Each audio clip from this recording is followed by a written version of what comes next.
Hello good morning to all the nursing aspirants. So आज हम करने वाले हैं बायोमोलिक्यूल का पार्ट 2।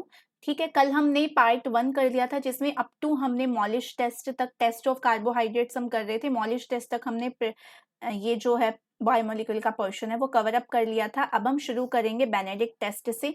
ये हमारे कार्बोहाइड्रेट का सेकेंड टेस्ट होता है, बेनेडिक्ट टेस्ट। ठीक है, अब बेनेडिक्ट टेस्ट किस काम आता है वो हम समझते हैं। बेनेडिक्ट टेस्ट जो होता है वो रिड्यूसिंग शुगर को आइडेंटिफाई करने के लिए हम यूज करते हैं। इसमें हम क्या डालते हैं, aqueous copper sulphate and sodium citrate. ये सोडियम सिट्रेट का फॉर्मूला रहेगा। ठीक है, अब ये फॉर्मूले पूछे जा सकते हैं क्योंकि अभी रिसेंटली क्वेश्चन आया था रोशेल सोल्ट से। ठीक है, जो कि हमारा फेलिंग सॉल्यूशन बी था रोशेल सोल्ट, उसे पूछा गया था सोडियम पोटेशियम टाइट्रेट होता है। तो सिमिलरली सोडियम सिट्रेट भी पूछा जा सकता है। ठीक है, तो कॉपर सल्फेट और सोडियम सिट्रेट को मिलाएंगे। ठीक है, उसके अंदर हम क्या ऐड करेंगे, कार्बोहाइड्रेट ऐड करेंगे।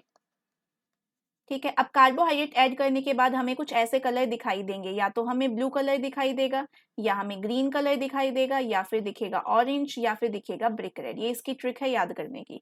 तो अगर हमें ब्लू कलर दिख रहा है तो उसमें कोई भी शुगर कंटेंट नहीं है। अगर हमें ग्रीन कलर दिख रहा है तो उसमें स्मॉल अमाउंट ऑफ शुगर है। अगर हमें ऑरेंज कलर दिख रहा है तो मॉडरेट शुगर है, और अगर हमें ब्रिक रेड दिख रहा है तो लार्ज अमाउंट ऑफ शुगर है। तो अमाउंट ऑफ शुगर भी हम बेनेडिक्ट टेस्ट से आइडेंटिफाई कर सकते हैं। ठीक है, इसके बाद फिफ्थ हमारे पास जो टेस्ट रहेगा वो रहेगा Tollens reagent, Tollens test and Fehling test. ये दोनों हम एल्डिहाइड कीटोन में पढ़ चुके हैं ऑलरेडी, मैं रिवाइज करा देती हूँ। टॉलन टेस्ट जो होता है वो रिड्यूसिंग शुगर के लिए होता है, एंड ये एल्डिहाइड और aldehyde aliphatic as well as aromatic दोनों के लिए हम यूज करते हैं। ठीक है, ये हमने एल्डिहाइड में पढ़ा था। एलिफेटिक एंड एरोमेटिक एल्डिहाइड को डिस्टिंग्विश करने के लिए भी यूज किया जाता है। अब टॉलन टेस्ट में टॉलन रिएजेंट यूज किया जाता है। टॉलन रिएजेंट होता है AgNO3 प्लस अमोनियम हाइड्रोक्साइड। इसे हम कहते हैं ammoniacal solution of silver nitrate. Ammoniacal solution of silver nitrate. ठीक है, अब इसमें क्या करना होता है, जो ammoniacal solution of silver nitrate है यानी जो टॉलरेंस रिएजेंट है, ये क्या होता है, ये एक ऑक्सीडाइजिंग एजेंट होता है। तो ये खुद क्या हो जाता है, रिड्यूस, और ये दूसरों का क्या कराता है, ऑक्सीडेशन। तो ये दूसरे का ऑक्सीडेशन कराएगा, तो ये जो उसमें एल्डिहाइड ग्रुप होगा उसे किस में ऑक्सीडाइज कर देगा, कार्बोक्सिलिक में, और खुद किस में रिड्यूस हो जाएगा, सिल्वर में, और उसके हमें पीपीटी दिखाई देंगे। जैसे हमने एक टेस्ट ट्यूब ली, उसमें यहाँ पे नीचे क्या हो जाएंगे, सिल्वर के प्रेसिपिटेट डिपॉजिट हो जाएंगे। और सिल्वर कैसा होता है, शाइनी, तो वो एक सिल्वर मिरर के जैसा हमें दिखाई देता है, तो इसीलिए इसको सिल्वर मिरर टेस्ट भी बोलते हैं। ठीक है, तो अगर सिल्वर मिरर बन रहा है तो उसमें एल्डिहाइड ग्रुप है या वो उसमें शुगर है, अदरवाइज उसमें नहीं है। ठीक है, नेक्स्ट हम देखते हैं फेलिंग टेस्ट। फेलिंग टेस्ट भी रिड्यूसिंग शुगर के लिए होता है, बट अगर इसमें एल्डिहाइड की बात करें तो एल्डिहाइड ये सिर्फ एलिफेटिक के लिए ही देगा। ठीक है, एरोमेटिक के लिए ये नेगेटिव टेस्ट देता है। ठीक है, तो aromatic aldehyde do not give Fehling test, ये हम एल्डिहाइड कीटोन में पढ़ के आए हैं। इसमें हमारे पास दो सॉल्यूशन होते हैं, Fehling A and Fehling B. दोनों को हम इक्वल अमाउंट में मिलाते हैं। हम एक टेस्ट ट्यूब में क्या लेंगे, फेलिंग ए, दूसरी टेस्ट ट्यूब में लेंगे फेलिंग बी। इन दोनों को मिक्स कर देंगे एक थर्ड टेस्ट ट्यूब में। ठीक है, इसमें ए प्लस बी को हम क्या कर देंगे, मिक्स। इसमें ऊपर से हम क्या डालेंगे, कार्बोहाइड्रेट। ठीक है, जैसे ही कार्बोहाइड्रेट डालेंगे इसके अंदर, तो यहाँ पे क्या बनेगा, अगर आपका जो एल्डिहाइड है वो तो ऑक्सीडाइज हो जाएगा कार्बोक्सिलिक में, क्योंकि फेलिंग रिएजेंट भी क्या होता है, ऑक्सीडाइजिंग एजेंट होता है। और कॉपर के Cu2O के क्या बन जाएंगे वहां पे, रेड ब्राउन पीपीटी। ठीक है, रेडिश ब्राउन पीपीटी बन रहे हैं। तो अगर रेडिश ब्राउन पीपीटी बन रहे हैं तो उसमें शुगर है, अदरवाइज उसमें शुगर नहीं है। ठीक है, और जो फेलिंग बी ए होता है वो एक्वस कॉपर सल्फेट होता है। फेलिंग बी होता है वो सोडियम पोटेशियम टाइट्रेट होता है, सोडियम पोटेशियम टाइट्रेट। उसे रोशेल सोल्ट भी कहते हैं। फेलिंग बी को क्या कहते हैं, रोशेल सोल्ट। तो ये क्वेश्चन कई बार आ जाता है कि रोशेल सोल्ट किसे कहते हैं। इस साल ये क्वेश्चन आया हुआ है मेडिकल एंट्रेंस एग्जाम में, तो दोबारा भी आ सकता है। ठीक है, तो ये थे टेस्ट ऑफ कार्बोहाइड्रेट। अगर हमें स्टार्च का टेस्ट करना है तो हम आयोडीन टेस्ट कर सकते हैं। ठीक है, अगर हम किसी भी स्टार्च कंटेनिंग फूड में आयोडीन डालते हैं उसके ऊपर, तो वहां पे ब्लू ब्लैक कलरेशन अगर आ रही है तो उसमें आयोडीन प्रेजेंट, स्टार्च प्रेजेंट है, अदरवाइज स्टार्च प्रेजेंट नहीं है। तो ये हम आलू पे टेस्ट भी करते थे प्राइमरी क्लासेस पे, कि आलू के ऊपर हमने आयोडीन डाला, अगर ब्लू ब्लैक कलरेशन आ रही है मतलब उसमें स्टार्च है, अदरवाइज नहीं है। ठीक है, अब सेकंड जो हम पढ़ते हैं वो हम पढ़ेंगे प्रोटीन। प्रोटीन को समझने से पहले हमें अमीनो एसिड को अच्छे से समझना पड़ेगा, अमीनो एसिड होता क्या है। ठीक है, अब अमीनो एसिड हमारे पास 4-5 तरीके के होते हैं, alpha amino acid, beta amino acid, ठीक है, gamma amino acid and delta amino acid. अब यहाँ पे हमारे काम का है alpha amino acid. Alpha amino acid हमें कैसे पता चलेगा, देखो ये हमारा क्या है, कार्बोक्सिलिक ग्रुप। ठीक है, ये फंक्शनल ग्रुप मान लेते हैं। अब इससे एडजेसेंट क्या होगा, अल्फा। अल्फा पे क्या प्रेजेंट है, NH2, तो इसे कहेंगे अल्फा अमीनो एसिड। अब यहाँ पे देखो, ये है हमारा फंक्शनल ग्रुप, इससे एडजेसेंट वाला क्या होगा, अल्फा, उससे नेक्स्ट क्या होगा, बीटा। बीटा पे NH2 प्रेजेंट है तो बीटा अमीनो एसिड। ठीक है, नेक्स्ट हम देखेंगे, ये हमारा कार्बोक्सिलिक ग्रुप है, इसके एडजेसेंट वाला अल्फा, उसके एडजेसेंट वाला बीटा, देन गामा। गामा पे NH2 है तो इसे क्या बोल देंगे, gamma amino acid, and so on, delta amino acid. ठीक है, अब जो जितने भी नेचुरली अकरिंग होते हैं, जितने भी नेचुरली हमारे अमीनो एसिड होते हैं, सारे कौन सी फैमिली से बिलोंग करते हैं, एल फैमिली। तो अभी हमने लास्ट पार्ट में देखा था डी एंड एल फैमिली। ये डी और एल डेक्स्ट्रोलिवो के लिए नहीं है, वो स्मॉल डी और स्मॉल एल होता है डेक्स्ट्रोलिवो के लिए। ये डी फैमिली और एल फैमिली है। यहाँ पे जो NH2 होता है हमारा, ठीक है, NH2 होता है वो लेफ्ट हैंड साइड में प्रेजेंट होता है, इसीलिए जितने भी नेचुरली अकरिंग अमीनो एसिड हैं वो सारे किससे बिलोंग करते हैं, एल फैमिली से बिलोंग करते हैं। ठीक है, उसके बाद हम देखते हैं नेक्स्ट। ठीक है, यहाँ पे देखिए, अगर NH2 हमारा राइट हैंड साइड में होता है तो डी फैमिली होती है, और अगर NH2 हमारा लेफ्ट हैंड साइड में होता है तो एल फैमिली। तो जितने भी नेचुरली अकरिंग अमीनो एसिड हैं वो एल फैमिली से बिलोंग करते हैं। दूसरी चीज, ये सारे जो अमीनो एसिड होते हैं ये ऑप्टिकली एक्टिव होते हैं, यानी इनके अंदर क्या होगा, कायरल कार्बन प्रेजेंट होगा। ऑप्टिकल एक्टिविटी का क्या रिलेशन हम निकालते हैं, जिसमें कायरल कार्बन होगा वो ऑप्टिकली एक्टिव होगा। अब एक्सेप्ट ग्लाइसिन, ग्लाइसिन एक ऐसा अमीनो एसिड है जो ऑप्टिकली इनएक्टिव होता है, क्योंकि इसके पास कायरल कार्बन नहीं है, क्योंकि इसके पास 2 हाइड्रोजन आ गए, और एक भी ग्रुप अगर सेम आ जाता है तो वो कायरल कार्बन नहीं होता। फिर ये कैसा ये कौन सा कार्बन हो जाएगा, ए कायरल। और ए कायरल ऑप्टिकली एक्टिव नहीं होता, क्या होता है, ऑप्टिकली इनएक्टिव होता है। ठीक है, देन हीटिंग इफेक्ट ये हमें नहीं करना है। ठीक है, आपको अमीनो एसिड वाली पूरी टेबल याद रखनी है। अमीनो एसिड से क्वेश्चन क्या क्या बनेंगे ये बुक में आपको टेबल मिल जाएगी, एनसीईआरटी में। आपको अच्छे से आर ग्रुप याद रखने हैं। ठीक है, इसमें आपको याद रखना है कि एसिडिक अमीनो एसिड कौन सा होगा, बेसिक अमीनो एसिड कौन सा होगा, और न्यूट्रल अमीनो एसिड कौन सा होगा। साथ में आपको ये याद रखना है कि असेंशियल अमीनो एसिड कौन सा है and non essential amino acid कौन सा होगा। असेंशियल नॉन असेंशियल जरूर आपको याद रखने हैं। टोटल आपके वहां 20 अमीनो एसिड है, जिसमें से 10 असेंशियल है, 10 नॉन असेंशियल है, तो वो पूरी टेबल आपको ध्यान रखनी है। ठीक है, ये कुछ शॉर्ट ट्रिक है, आपने खुद की भी कोई शॉर्ट ट्रिक बनाई होगी, आप वहां से कर लीजिए। तो अमीनो एसिड से एक क्वेश्चन आपका बन सकता है, तो उनको अच्छे से याद करके जाना है आपको। ठीक है, नेक्स्ट हम समझेंगे ज्विटर आयन। ज्विटर आयन से क्वेश्चन आता है। ज्विटर आयन जो होता है वो बाइपोलर आयन होता है, जिसमें 2 पोल्स होते हैं, पॉजिटिव और नेगेटिव। ठीक है, यहाँ पे देखो ज्विटर आयन क्या होता है, जहाँ पे देखो यहाँ पे क्या होगा, कार्बोक्सिलिक ग्रुप होगा, ये अपना H पॉजिटिव रिलीज कर देगा। ठीक है, नाइट्रोजन के पास लोन पेयर है, ये अपने लोन पेयर इसको देके अपने पास इसको बुला लेंगे, NH3 बन जाएगा। तो नाइट्रोजन ने अपनी लोन पेयर दी है तो उसके ऊपर कैसा चार्ज आ गया, पॉजिटिव। H पॉजिटिव वहां से रिलीज हुआ तो ऑक्सीजन पे कैसा चार्ज आ गया, नेगेटिव। जब पॉजिटिव और नेगेटिव चार्ज साइमल्टेनियसली एग्जिस्ट करते हैं तो उसे कहते हैं ज्विटर आयन, और ये हमारा न्यूट्रल pH पे एग्जिस्ट करता है। ठीक है, एनाइनिक फॉर्म जो होती है, यहाँ से H पॉजिटिव रिलीज होगा तो वो हाई pH पे होती है। कैटाइनिक फॉर्म जो होती है वो लो pH पे होती है, और ज्विटर आयन हमारा इंटरमीडिएट यानी न्यूट्रल pH पे होता है।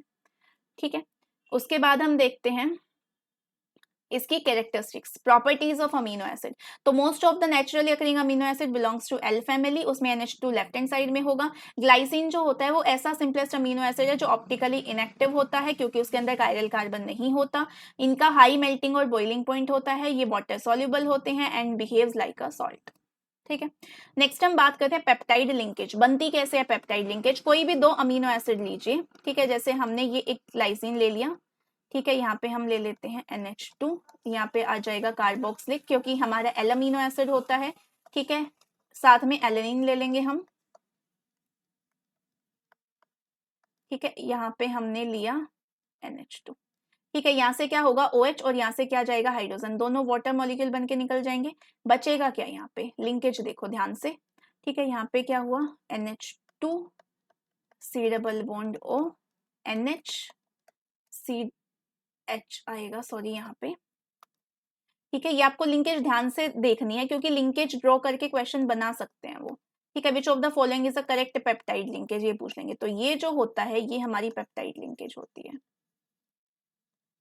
ठीक है, इसे पेप्टाइड लिंकेज बोला जाता है। ठीक है, तो अब अगर 2 अमीनो एसिड हमने लिए हैं तो ये हमारी क्या बनी, पेप्टाइड लिंकेज। इसे क्या बोलेंगे, डाइपेप्टाइड। 2 अमीनो एसिड जो बनाते हैं दैट इज डाइपेप्टाइड।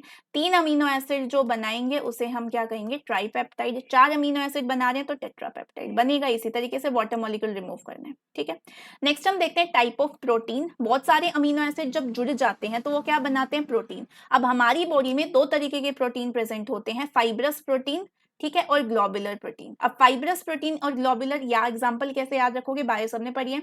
तो फाइब्रस प्रोटीन क्या होते हैं, जो हमारी बॉडी का आउटर स्ट्रक्चर बनाते हैं, जैसे हमारे हेयर्स हो गए, हमारे नेल्स हो गए, हमारी बोन्स हो गई, हमारी मसल्स हो गई, स्किन हो गई।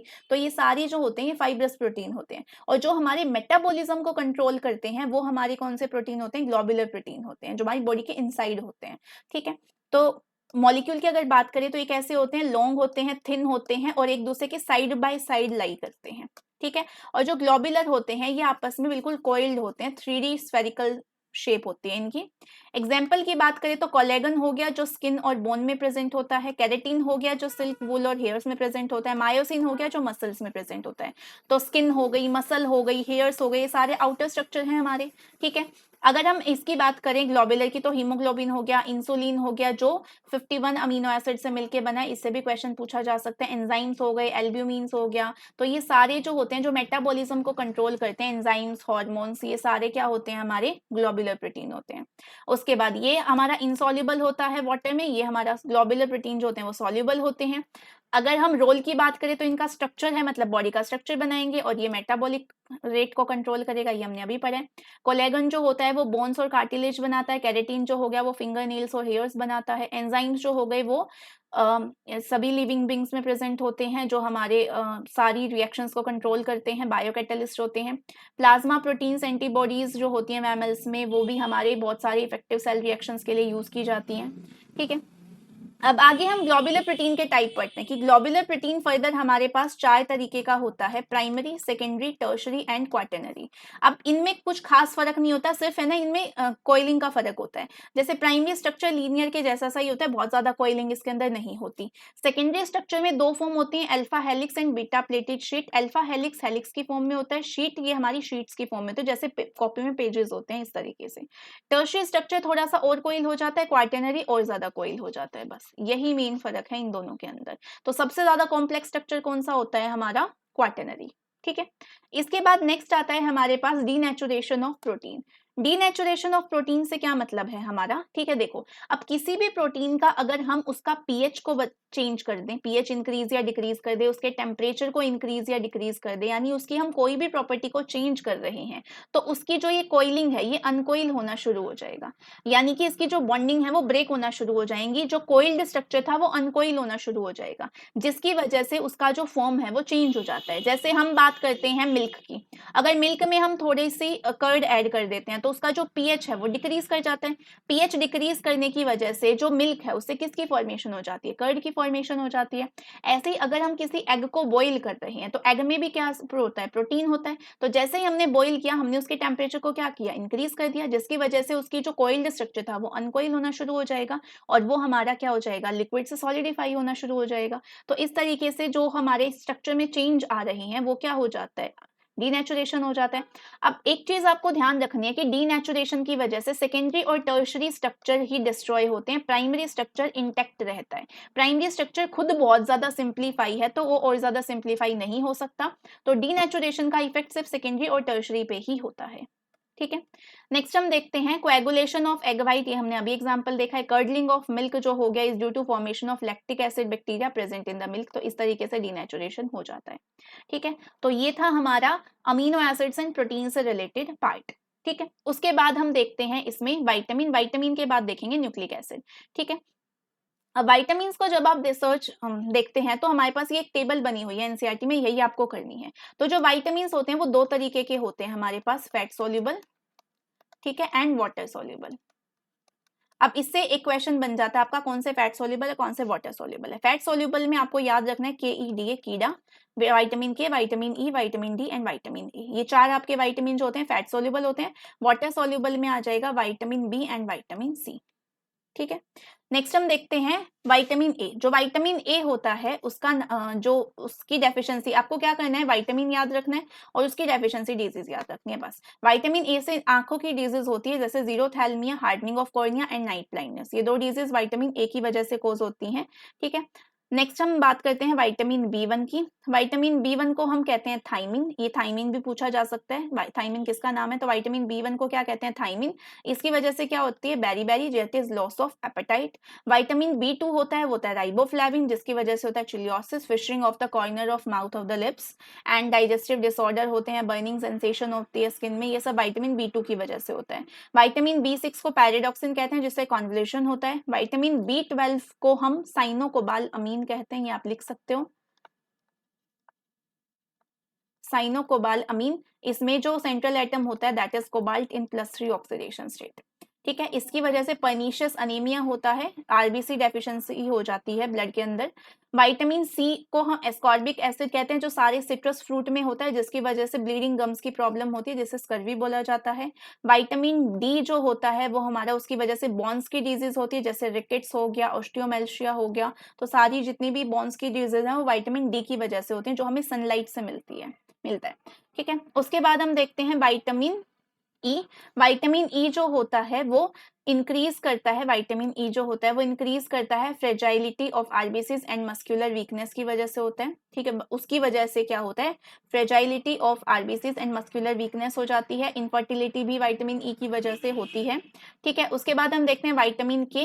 विटामिन के को एंटी हैमरेज विटामिन भी बोला जाता है, क्योंकि ये ब्लड क्लॉटिंग के टाइम को बढ़ा देता है। अगर आपको कहीं पे भी चोट लग गई है तो उसके ऊपर एक ब्राउन कलर का स्कम फॉर्म हो जाता है, तो अगर आपके अंदर विटामिन के की डेफिशिएंसी है तो वो स्कम फॉर्मेशन का जो टाइम है वो बहुत डिले हो जाएगा, जिसकी वजह से ब्लड लॉस ज्यादा हो सकता है। तो इसीलिए विटामिन के को एंटी हैमरेज विटामिन भी बोला जाता है। क्वेश्चन आपका आ सकता है।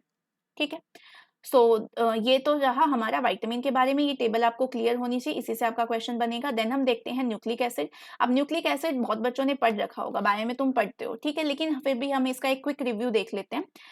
सेल होती है, सेल के अंदर क्या होता है, न्यूक्लियस। न्यूक्लियस के अंदर क्या होता है, क्रोमोसोम। क्रोमोसोम में क्या होता है, डीएनए, और डीएनए के अंदर क्या होते हैं, जेनेटिक इन्फॉर्मेशन होती है। ठीक है। अब न्यूक्लिक एसिड के हमारे पास 2 पार्ट होते हैं, एक होता है न्यूक्लियोसाइड, एक होता है न्यूक्लियोटाइड। न्यूक्लियोसाइड क्या होता है, पेंटोज शुगर। जैसे डीएनए में शुगर कौन सा होता है, डीऑक्सीराइबोस। आरएनए में कौन सा होता है, राइबोस। तो शुगर प्लस बेस को क्या कहते हैं, न्यूक्लियोसाइड। और अगर उस शुगर प्लस बेस में फॉस्फेट एस्टर भी जुड़ जाए तो उसे हम क्या कहेंगे, न्यूक्लियोटाइड। या फिर हम इसे ये भी कह सकते हैं न्यूक्लियोसाइड प्लस फॉस्फेट एस्टर। ठीक है। अब इसको डिटेल में देखते हैं हम। ठीक है, इस चीज को समझें।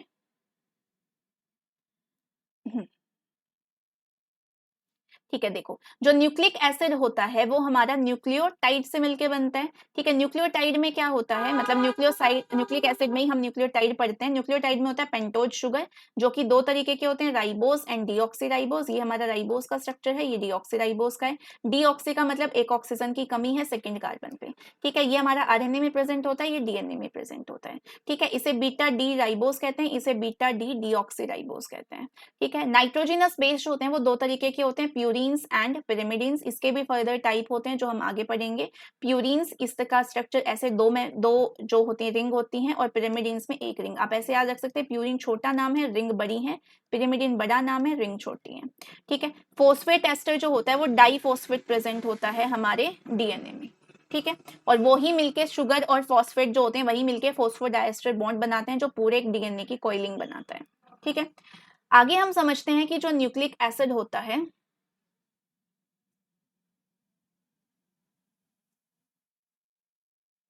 ठीक है, just wait a minute, let me check कि आपको क्लियर है या नहीं।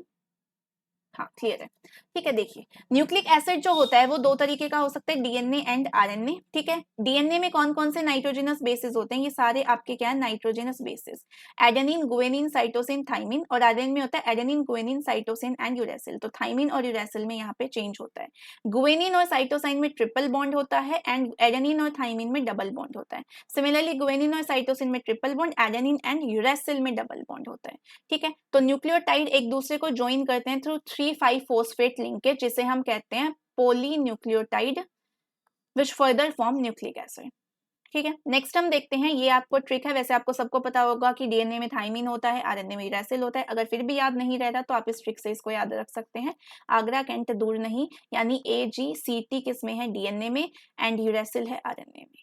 ठीक है, ये हमारे एडेनिन का स्ट्रक्चर है, ये गुआनिन का स्ट्रक्चर है, जो कि दोनों हमारे क्या होते हैं, प्यूरिन्स। ठीक है, ये साइटोसिन, थाइमिन एंड यूरैसिल, ये तीनों हमारे क्या होते हैं, पायरिमिडीन्स। ठीक है, नेक्स्ट ये हमारा स्ट्रक्चर है जिसमें ये हमारे पास क्या है, शुगर है।